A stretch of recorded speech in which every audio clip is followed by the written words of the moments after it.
Maraknya oknum pungli di Kota Palembang, salah satunya di instansi pemerintah. Balai Pengujian Kendaraan Kota Palembang memberikan himbauan dalam bentuk banner. Kepala Uji Kendaraan Dinas Perhubungan Kota Palembang Nur Bizan mengatakan untuk pelayanan terhadap kendaraan, warga Kota Palembang khususnya para pengendara langsung bisa mendatangi kantor Balai Pengujian Kendaraan Kota Palembang. Terkait masalah pelayanan, Balai Uji Kendaraan Kota Palembang tidak akan menghambat proses kepengurusan mulai dari administrasi hingga persyaratan yang harus dilengkapi oleh pengendara. Kepala Uji Kendaraan Dinas Perhubungan Kota Palembang Nur Bizan mengatakan untuk himbauan ini sudah dilakukan koordinasi dengan pemerintah Kota Palembang.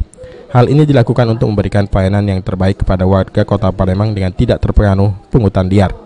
Pertama, di sistem pelayanan ini kami menghimbau kepada masyarakat agar di dalam pengurusan pengujian kendaraan bermotor ini dapat langsung datang ke Balai Pengujian Kendaraan Bermotor tanpa melalui perantara atau calo, baik itu masyarakat umum, petugas, ataupun orang-orang yang tidak bertanggung jawab yang menjanjikan kendaraan yang diurus dapat lulus. Jadi kami himbau kepada masyarakat jalankanlah sesuai prosedur yang telah ditetapkan agar tidak dirugikan baik dari masyarakat maupun kami dari instansi Balai Pengujian Kendaraan Bermotor.